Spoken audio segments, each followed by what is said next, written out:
Jawa, Bali, Samudra Hindia, ya Lombok. Nah, Jawa, Bali, Samudra Hindia akan tergoncang. Ini Tuhan sampaikan. Mana Sorgawi. Jadi ini Tuhan bukakan di saat hatinya pun sedang berpilu. Ya, bagaimana hati Tuhan tidak pilu di akhir zaman ini, di hari-hari terakhir ini ya. Kebanyakan hati Tuhan itu duka terus karena ini tanda bilangan sudah di depan mata, tetapi masih banyak orang-orang yang belum memahami. Masih banyak orang-orang ya yang masih berpangku tangan, masih banyak orang-orang yang berjalan seturut dengan pemikiran sendiri. Ya. Masih banyak orang-orang yang mengandalkan kekuatannya sendiri, sementara nih tanda bilangan sudah di depan mata.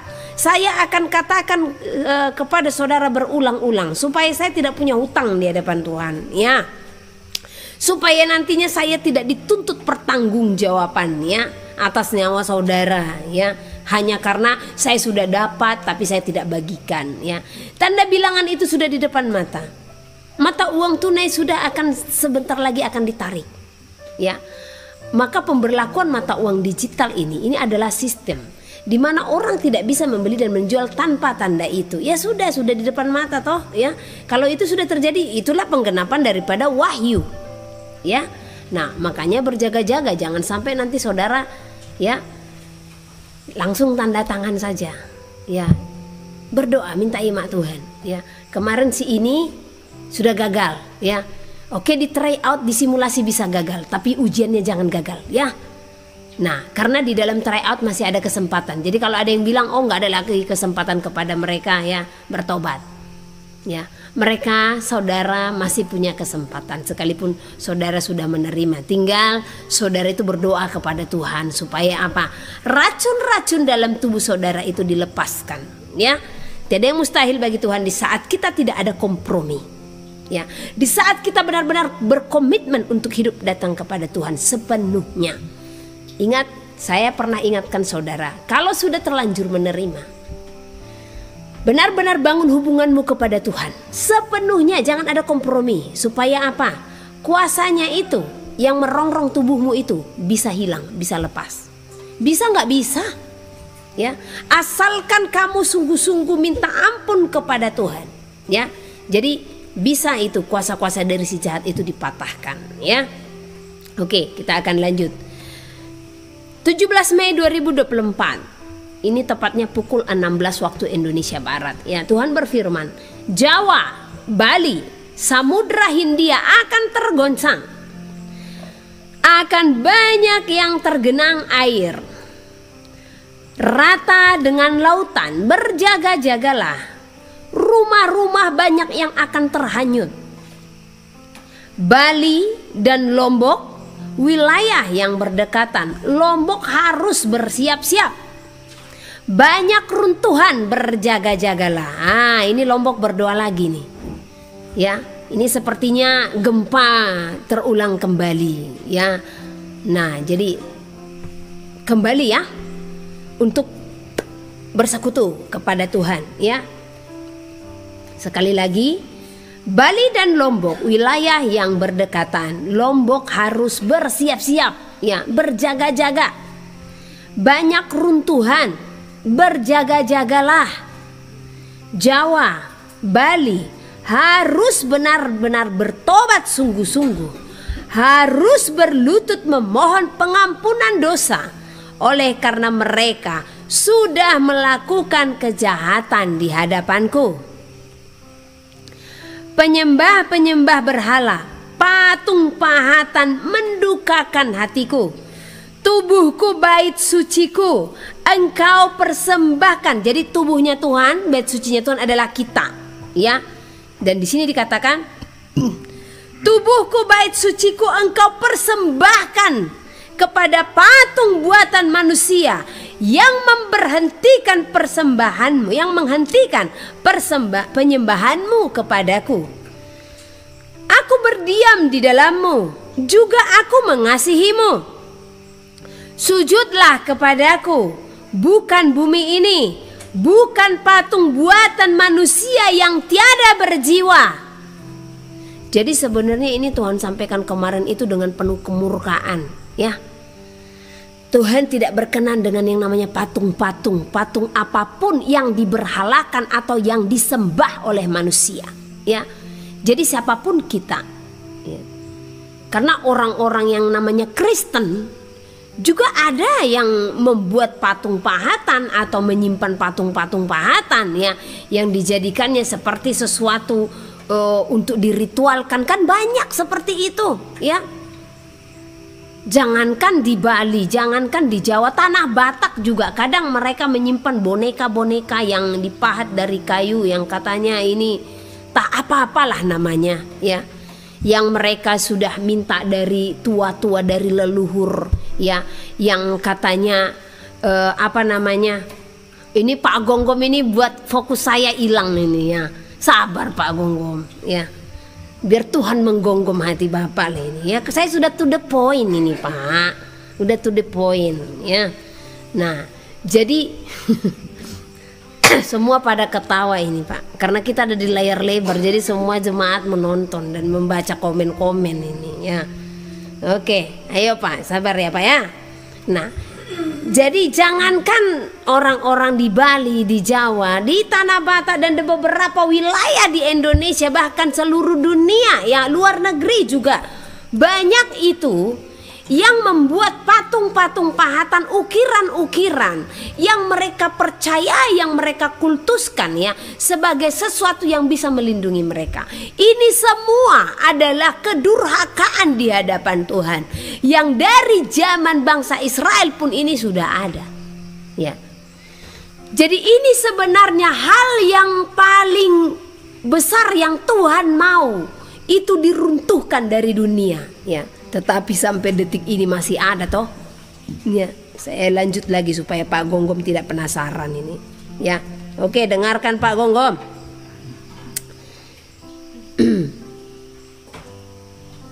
Jawa, Bali, udah di mana ini ya? Oke, saya ulang lagi, ya. Penyembahan berhala, patung pahatan mendukakan hatiku. Tubuhku bait suciku, engkau persembahkan kepada patung buatan manusia yang menghentikan penyembahanmu kepadaku, ya. Saya harap Pak Gonggom ini nggak ada patung-patung pahatan yang disimpan toh Pak, ya. Oke. Bercanda Pak. Oke, kita lanjut. Aku berdiam di dalammu, juga aku mengasihimu. Sujudlah kepadaku, bukan bumi ini, bukan patung buatan manusia yang tiada berjiwa. Sebenarnya konyol, ya. Ya. Konyol jikalau orang menyembah patung, ya. Jiwanya tidak ada, nyawanya tidak ada, rohnya tidak ada, ya. Jahat, kata Tuhan. Mereka melakukan kejahatan di hadapanku, keras. Mereka memiliki hati sekeras batu pahatan yang mereka bawa ke kuil untuk mereka sembah. Jahat. Kejahatanlah yang mereka lakukan di hadapanku, keras. Sangkanya aku berdiam di patung buatan tangan manusia. Aku berdiam di dalam hatimu, bukan di patung buatanmu. Mereka penyembah berhala. Aku akan menghentikan penyembahan mereka dengan tanganku. Waktu menyampaikan ini, saya merasakan kesedihan yang begitu dalam.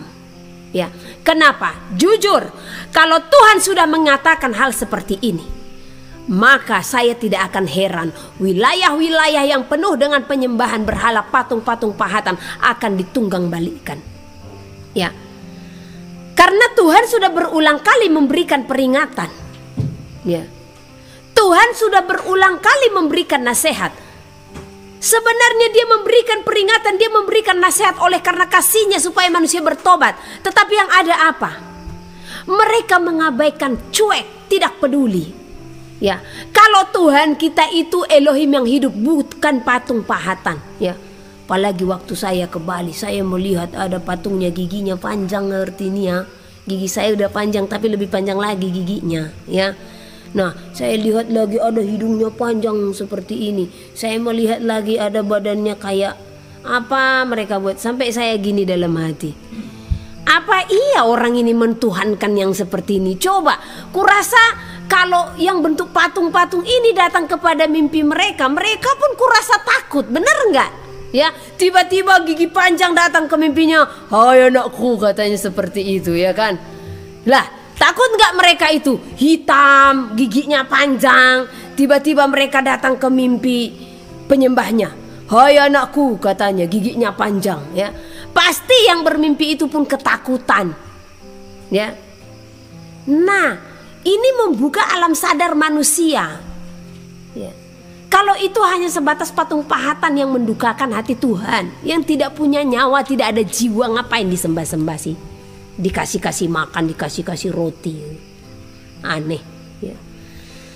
Aku akan menghentikan penyembahan mereka dengan tanganku. Jauhi Bali. Puncak kemurkaanku besar di kota itu. Kenajisan pun memenuhi kota itu. Dan Jawa Barat masih harus berdoa, belum surut murka atasmu. Wah, ini keras sekali Tuhan, ya. Di akhir zaman memang Tuhan seperti ini. Tidak ada lagi kemakmuran-kemakmuran yang disampaikan. Karena apa? Di akhir zaman Tuhan sangat tegas berbicara kepada umatnya, sebab waktunya sudah sangat singkat, ya. Waktunya sudah sangat singkat. Jadi Tuhan tidak pernah, ya, mengharapkan kebinasaan umatnya. Makanya dia berikan peringatan demi peringatan untuk mengingatkan, menyadarkan manusia, supaya manusia kembali kepada jalan yang benar, ya. Saya sedikit kasih kesaksian pengalaman waktu saya di Bali, ya. Saat itu saya ada di pantai Sanur atau pantai Kuta, saya lupa lah itu. Jadi ada seorang ibu, ini sudah pernah saya ceritakan, tapi bagi yang lain mungkin ini masih cerita baru, ya. Jadi kalau yang sudah pernah sabar saja, yang belum pernah mari dengarkan. Saat itu dia membawa 2 kantong di dalam bungkus pisang, ya, daun pisang.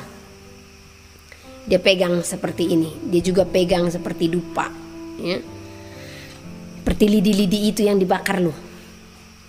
Nah, jadi saya pas duduk makan jagung, Tuhan berfirman, anakku ikuti dia.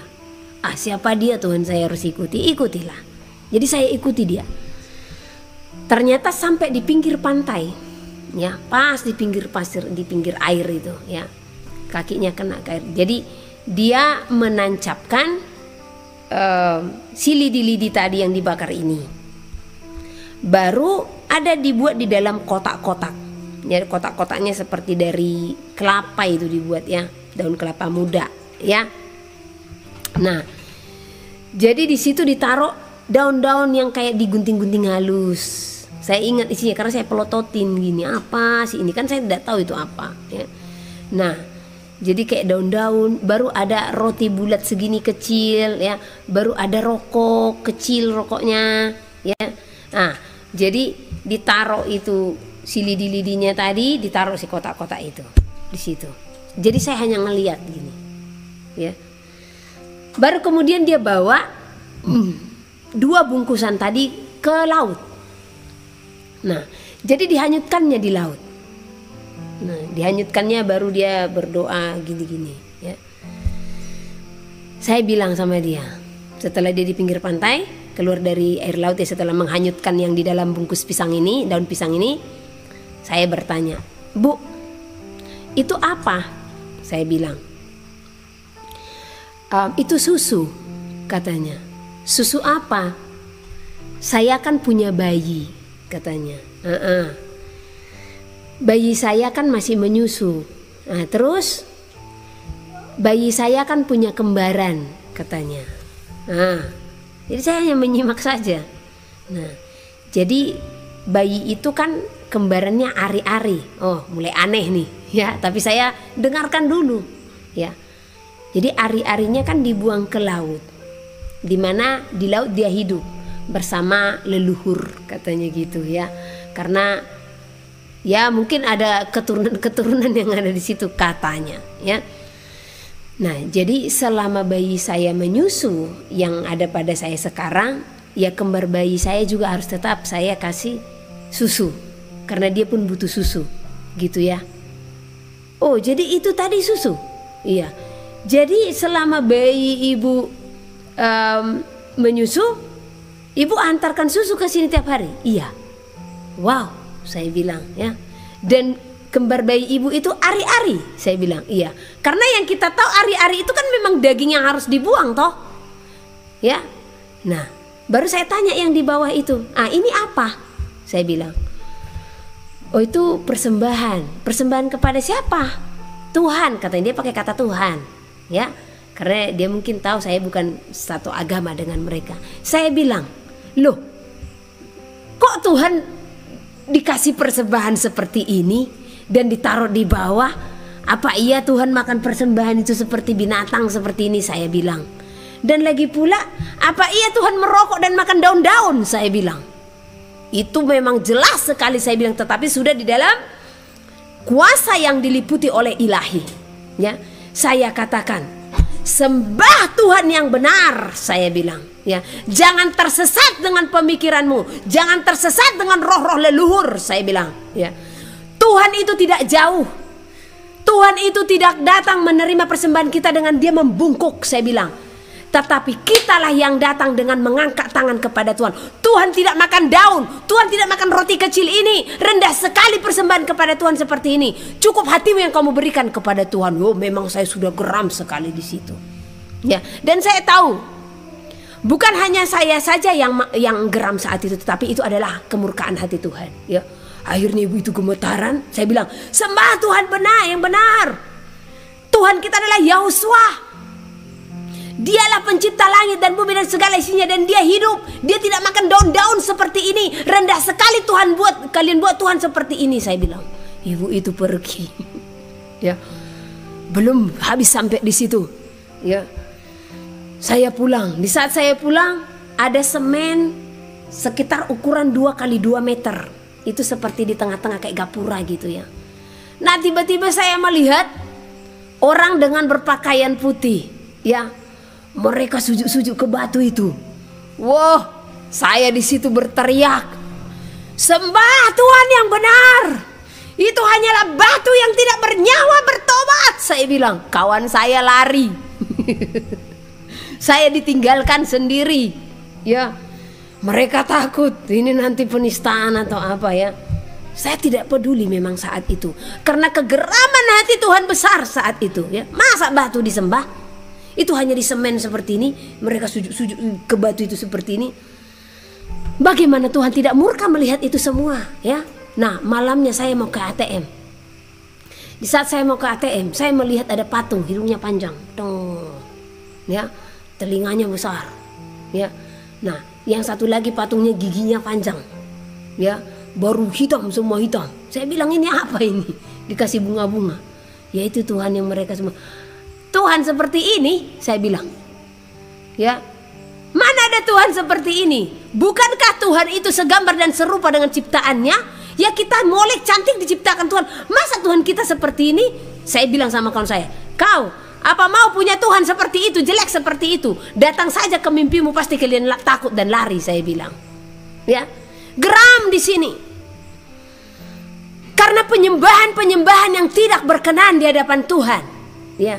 Dari zaman dahulu, di zaman Yesaya, itu juga sudah dinyatakan ya. Kita baca dulu dari Yesaya pasal ke-44 ayat 9 sampai ke-20. Ini kalau berbicara patung pahatan memang di sini geram sekali ya. Jadi kalau saudara ada yang masih menyembah patung, mau patung apapun kalian buat, mau patung Tuhan Yahusua kalian buat, kalian sembah-sembah, bertobat saudara. Ya, Tuhan tidak berkenan ya dengan apapun ya. Kita lanjut. Yesaya pasal ke-44 ayat 9. Kebodohan pemujaan patung. Ya. Jadi yang saya katakan tadi, mereka itu memuja patung-patung itu, dan patung itu masih ada. ya. Dan itu ada di seluruh wilayah Indonesia juga ada patung-patung, ya. Jangankan orang di Bali, jangankan orang di Jawa, ya, di tanah Batak juga ada, ya. Mereka membuat patung seperti batu seperti itu dan mereka sembah-sembah, mereka kasih sesajen-sesajen, ya. Rendah sekali manusia ini membuat Tuhan, ya. Masa Tuhan dikasih makan sirih? Ada-ada saja ini, ya. Di zaman bangsa Israel, penyembahan kepada Tuhan itu, ya, itu benar-benar dengan peliharaan-peliharaan pilihan itu, ya. Jadi ini dibuat patung, ya, tapi iyalah bukan persembahan kepada Tuhan, itu sirih, daun-daun, ya. Itu persembahan kepada patung itu bukan kepada Tuhan, ya. Hanya mereka menganggap itu Tuhan bagi mereka. Kebodohan pemujaan patung, ya. Jadi kebodohan bagi para penyembah-penyembah patung ini.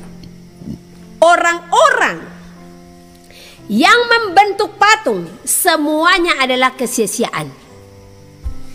Dan barang-barang kesayangan mereka itu tidaklah memberi faedah. Benar? Benar sekali. Sekalipun saya ukir itu begitu molek, begitu rupawan, apa ada faedahnya? Coba saudara berbicara dulu dengan patung itu, ya. Saudara minta berkat, minta apa dulu? Dijawab nggak sama si patung itu? Orang dia hanya patung, buatan manusia lagi. Masa udah manusia yang membuat, manusia pun harus mentuhankannya? Ada-ada saja. Manusia lebih hebat dari dia, tetapi manusia menghebatkan dia lebih daripada manusia itu sendiri, ya. Apa nggak kebodohan itu namanya? Penyembah-penyembah patung itu tidaklah melihat dan tidaklah mengetahui apa-apa. Oleh karena itu mereka akan mendapat malu, ya. Siapakah yang membentuk Allah dan menuang patung yang tidak memberi faedah? Sesungguhnya semua pengikutnya akan mendapat malu. Jadi penyembah patung, pengikut-pengikut penyembah patung akan mendapat malu. Dan tukang-tukangnya adalah manusia belaka. Benar enggak? Ya. Tukangnya itu manusia. Tapi bodohnya manusia, sudah dia yang menukangi patung ini, dia pun turut menyembahnya, ya. Padahal dia lebih hebat dari patung itu karena dia sendiri yang membentuk patung itu. Tapi dibuatnya patung itu lebih hebat daripada dia dengan dia menyembah patung itu. Kebodohan. Bukan saya yang mengatakan bodoh, tetapi firman Tuhan yang mencatat, ya. Biarlah mereka semua berkumpul dan bangkit berdiri. Mereka akan gentar dan mendapat malu bersama-sama. Tukang besi membuatnya dalam bara api dan menempanya dengan palu. Ia mengerjakannya dengan segala tenaga yang ada di tangannya. Bahkan ia menahan lapar sehingga habislah tenaganya, dan ia tidak minum sehingga ia letih lesu. Tukang kayu merentangkan tali pengukur, ya, dan membuat bagan sebuah patung dengan kapur merah, artinya dilukis, ya. Kayu itu dilukis, diukur, ya. Ia mengerjakannya dengan pahat dan menggarisnya dengan jangka. Lalu ia memberi bentuk seorang laki-laki kepadanya, seperti seorang manusia yang tampan. Dan selanjutnya ditempatkan dalam kuil. Coba saudara ingat, ya. Setiap di kuil-kuil, patung-patung itu berupa wajah apa? Laki-laki, ya. Saya ingat ada patung, ya, kalau nonton film-film apa dulu, kayak film Sunggokong apa, ya, ada dewanya, telinganya panjang, ya. Kan wajahnya laki-laki, ya. Nah, kita pergi ke Borobudur. Wajah patung-patung yang di dalam kayak stupa-stupa itu kan laki-laki, ya. Di mana lagi, ya? Di kuil-kuil, patung-patung itu laki-laki, ya.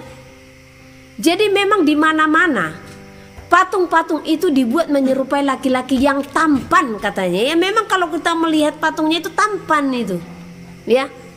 Dibuat senyum, ya, dibuat seperti ini senyum, ya. Nah itu kan semua wajah laki-laki. Dan selanjutnya ditempatkan di dalam kuil. Nah, jadi jangankan zaman sekarang, zaman Yesaya pun itu sudah ada. Di zaman para nabi pun itu sudah ada. Mungkin ia di sini siapa? Pemahat tadi. Menebang pohon-pohon aras, atau ia memilih pohon saru atau pohon tarbantin, lalu membiarkannya tumbuh menjadi besar di antara pohon-pohon di hutan. Jadi si tukang pahat patung ini mengambil kayu ya dari hutan, atau ia menanam pohon salam lalu hujan membuatnya besar. Jadi dibiarkan dulu besar si pohon ini untuk dipahat ya. Dan kayunya menjadi kayu api bagi manusia yang memakainya untuk memanaskan diri.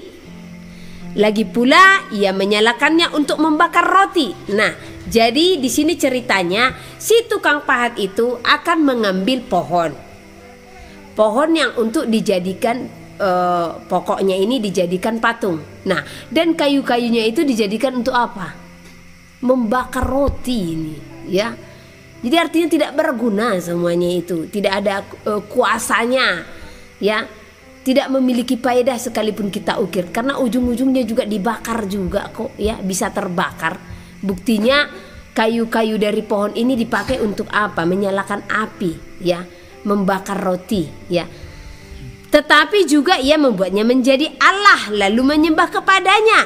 Nah, Allah di sini huruf kecil. Nah, Allah ini adalah sesuatu yang disembah. Allah itu sebenarnya adalah ya patung, dewa yang disembah.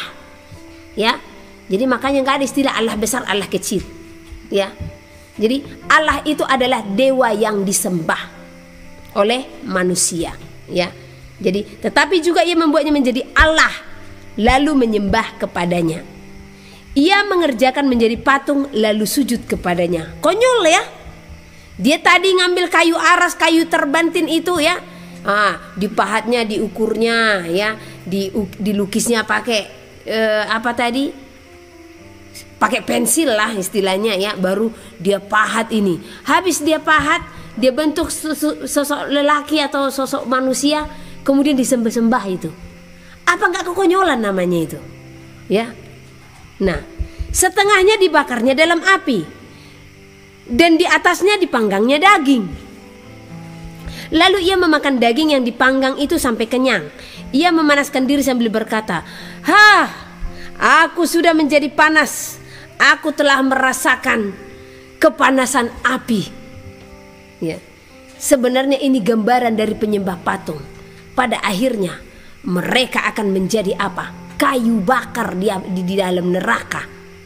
Ya. Dan sisa kayu itu dikerjakan menjadi Allah, menjadi patung sembahannya. Ia sujud kepadanya, ia menyembah dan berdoa kepadanya, katanya, tolonglah aku, sebab engkau Allahku, katanya.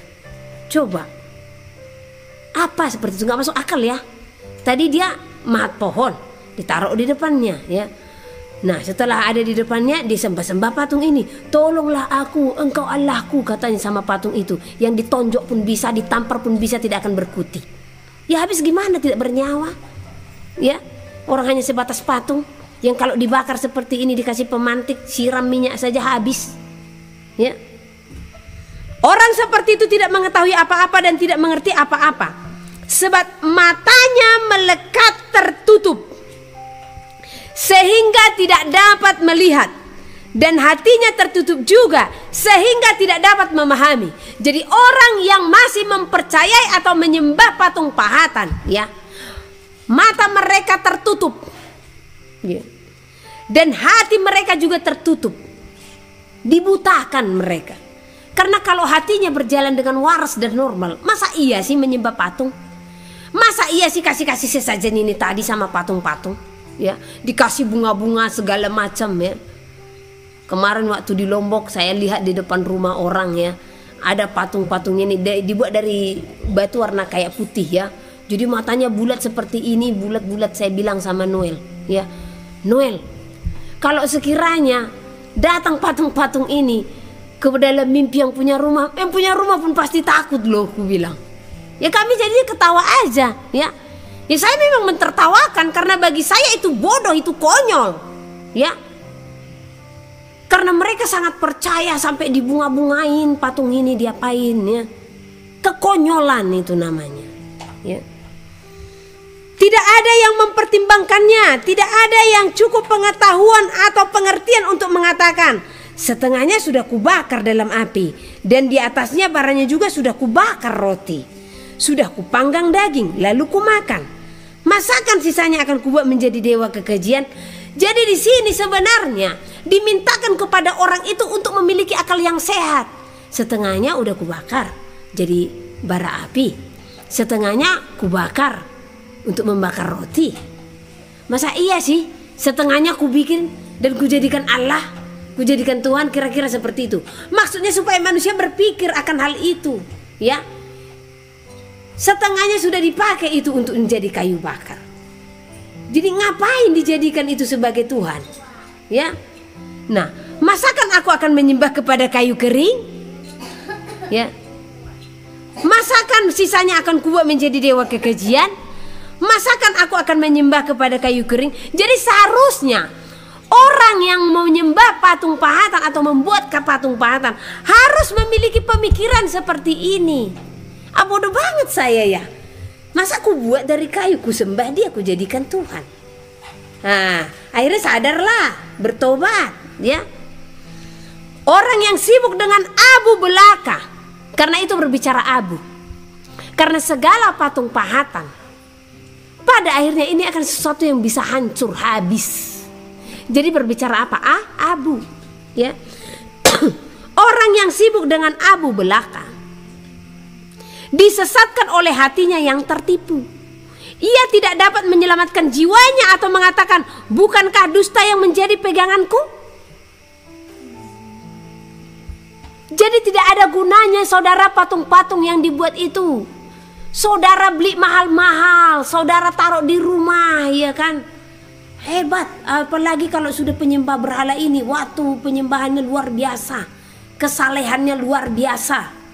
Makanya kadang saya berpikir, Tuhan, sayang sekali ya orang-orang yang sudah saleh, yang sudah baik, tetapi mereka tidak menyembah Tuhan yang benar.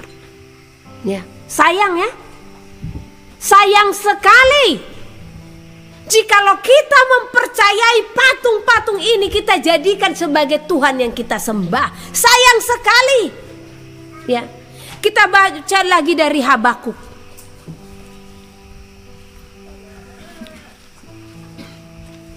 Habakuk pasal yang kedua. Kita lihat apa yang dikatakan oleh para nabi dan Tuhan tentang penyembah berhala.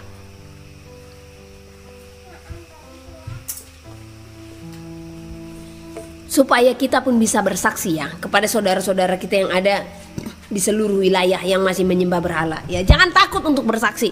Ya. Sampaikan kepada mereka murka Tuhan besar kepada orang yang menyembah berhala, ya. Makanya dulu Elia sampai bilang, "Nah, di mana Allahmu?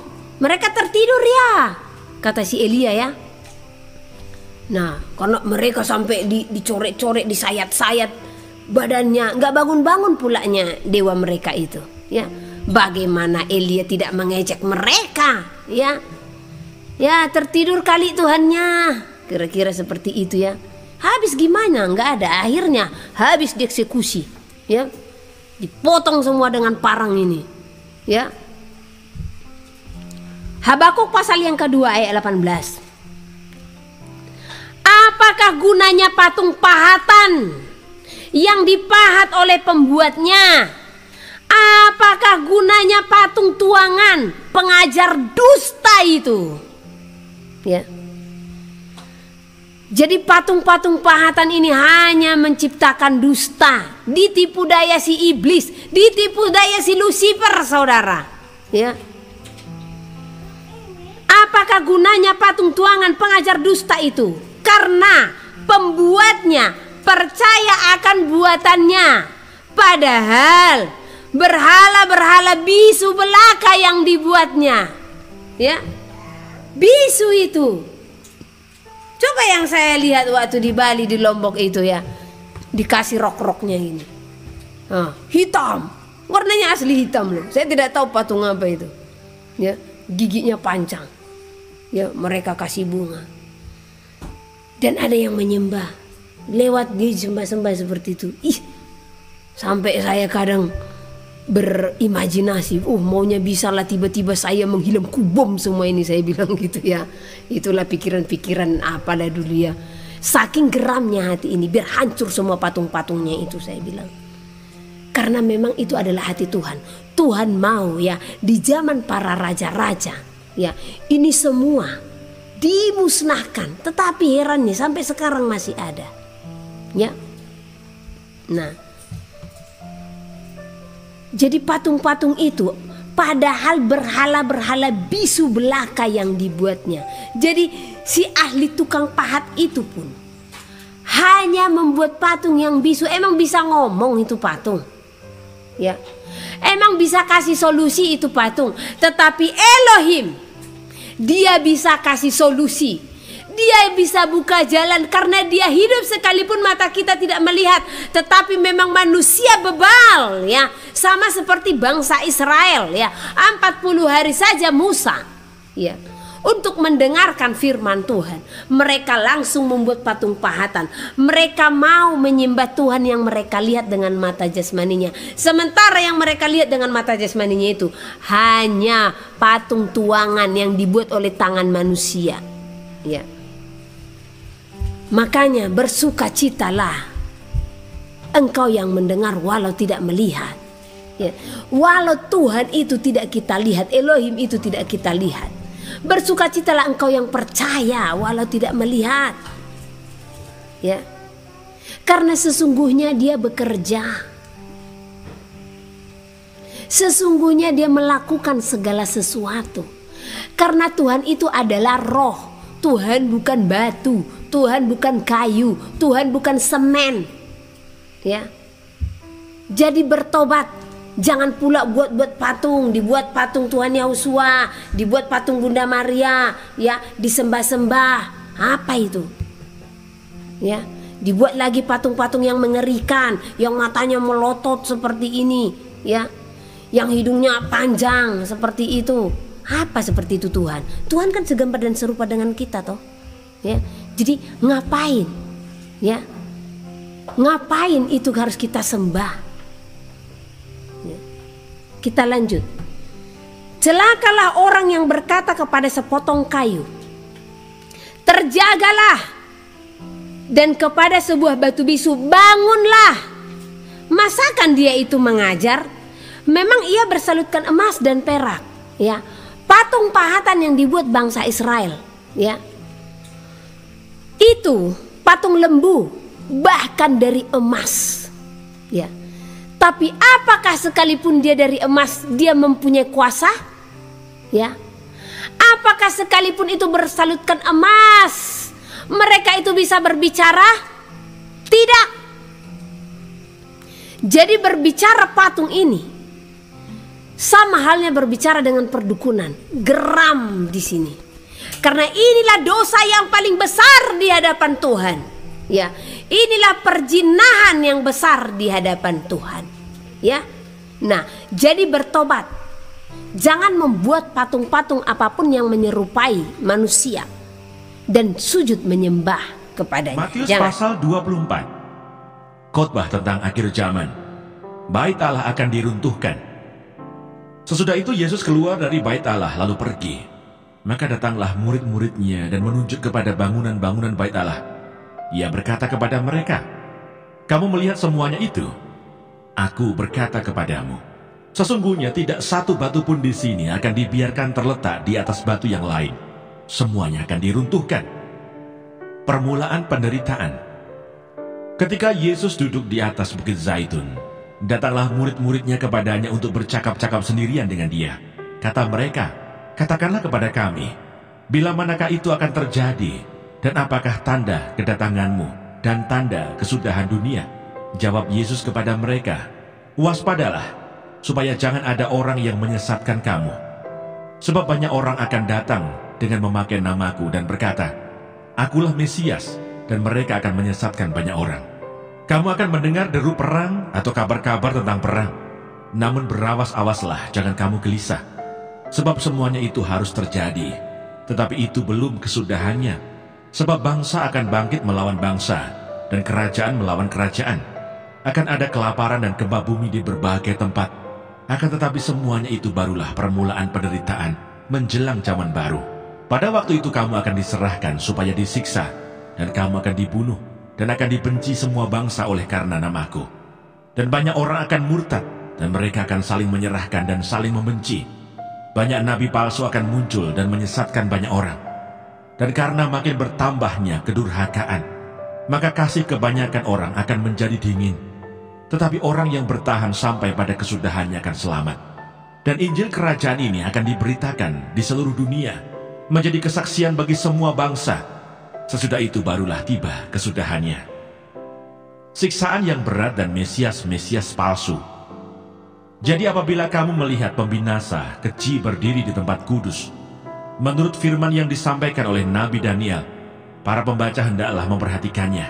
Maka orang-orang yang di Yudea haruslah melarikan diri ke pegunungan. Orang yang sedang diperanginya di atas rumah, janganlah ia turun untuk mengambil barang-barang dari rumahnya. Dan orang yang sedang di ladang, janganlah ia kembali untuk mengambil pakaiannya. Celakalah ibu-ibu yang sedang hamil, atau ia menyusukan bayi pada masa itu. Berdoalah supaya waktu kamu melarikan diri itu jangan jatuh pada musim dingin, dan jangan pada hari Sabat. Sebab pada masa itu akan terjadi siksaan yang dahsyat, seperti yang belum pernah terjadi sejak awal dunia sampai sekarang, dan yang tidak akan terjadi lagi. Dan sekiranya waktunya tidak dipersingkat, maka dari segala yang hidup tidak akan ada yang selamat. Akan tetapi, oleh karena orang-orang pilihan waktu itu akan dipersingkat. Pada waktu itu jika orang berkata kepada kamu, "Lihat, Mesias ada di sini," atau "Mesias ada di sana," jangan kamu percaya. Sebab Mesias-Mesias palsu dan nabi-nabi palsu akan muncul, dan mereka akan mengadakan tanda-tanda yang dahsyat dan mukjizat-mukjizat, sehingga sekiranya mungkin mereka menyesatkan orang-orang pilihan juga. Camkanlah, aku sudah mengatakannya terlebih dahulu kepadamu. Jadi apabila orang berkata kepadamu, "Lihat, ia ada di padang gurun," janganlah kamu pergi ke situ. Atau "Lihat, ia ada di dalam bilik," janganlah kamu percaya. Sebab sama seperti kilat memancar dari sebelah timur dan melontarkan cahayanya sampai ke barat, demikian pula lah kelak kedatangan Anak Manusia. Di mana ada bangkai, di situ burung nasar berkerumun. Kedatangan Anak Manusia, perumpamaan tentang pohon ara. Segera sesudah siksaan pada masa itu, matahari akan menjadi gelap, dan bulan tidak bercahaya, dan bintang-bintang akan berjatuhan dari langit, dan kuasa-kuasa langit akan goncang. Pada waktu itu akan tampak tanda Anak Manusia di langit, dan semua bangsa di bumi akan meratap, dan mereka akan melihat Anak Manusia itu datang di atas awan-awan di langit, dengan segala kekuasaan dan kemuliaannya. Dan ia akan menyuruh keluar malaikat-malaikatnya, dengan meniup sangkakala yang dahsyat bunyinya, dan mereka akan mengumpulkan orang-orang pilihannya dari keempat penjuru bumi, dari ujung langit yang satu ke ujung langit yang lain. Tariklah pelajaran dari perumpamaan tentang pohon ara. Apabila ranting-rantingnya melembut dan mulai bertunas, kamu tahu bahwa musim panas sudah dekat. Demikian juga jika kamu melihat semuanya ini, ketahuilah bahwa waktunya sudah dekat, sudah di ambang pintu. Aku berkata kepadamu, sesungguhnya angkatan ini tidak akan berlalu sebelum semuanya ini terjadi. Langit dan bumi akan berlalu, tetapi perkataanku tidak akan berlalu. Tetapi tentang hari dan saat itu, tidak seorang pun yang tahu. Malaikat-malaikat di surga tidak, dan anak pun tidak, hanya Bapa sendiri. Nasihat supaya berjaga-jaga. Sebab sebagaimana halnya pada zaman Nuh, demikian pula halnya kelak pada kedatangan Anak Manusia. Sebab sebagaimana mereka pada zaman sebelum air bah itu makan dan minum, kawin dan mengawinkan, sampai kepada hari Nuh masuk ke dalam bahtera, dan mereka tidak tahu akan sesuatu, sebelum air bah itu datang dan melenyapkan mereka semua. Demikian pula lah halnya kelak pada kedatangan Anak Manusia. Pada waktu itu kalau ada dua orang di ladang, yang seorang akan dibawa dan yang lain akan ditinggalkan. Kalau ada dua orang perempuan sedang memutar batu kilangan, yang seorang akan dibawa dan yang lain akan ditinggalkan. Karena itu berjaga-jagalah, sebab kamu tidak tahu pada hari mana Tuhanmu datang. Tetapi ketahuilah ini, jika tuan rumah tahu pada waktu mana pada malam hari pencuri akan datang, sudahlah pasti ia berjaga-jaga dan tidak akan membiarkan rumahnya dibongkar. Sebab itu hendaklah kamu juga siap sedia, karena Anak Manusia datang pada saat yang tidak kamu duga. Perumpamaan tentang hamba yang setia dan hamba yang jahat. Siapakah hamba yang setia dan bijaksana yang diangkat oleh tuannya atas orang-orangnya untuk memberikan mereka makanan pada waktunya? Berbahagialah hamba yang didapati tuannya melakukan tugasnya itu ketika tuannya itu datang. Aku berkata kepadamu, sesungguhnya tuannya itu akan mengangkat dia menjadi pengawas segala miliknya. Akan tetapi apabila hamba itu jahat dan berkata di dalam hatinya, Tuanku tidak datang-datang, lalu ia mulai memukul hamba-hamba lain dan makan minum bersama-sama pemabuk-pemabuk, maka tuan hamba itu akan datang pada hari yang tidak disangkakannya dan pada saat yang tidak diketahuinya, dan akan membunuh dia dan membuat dia senasib dengan orang-orang munafik. Di sanalah akan terdapat ratapan dan kertakan gigi. Mana sorgawi.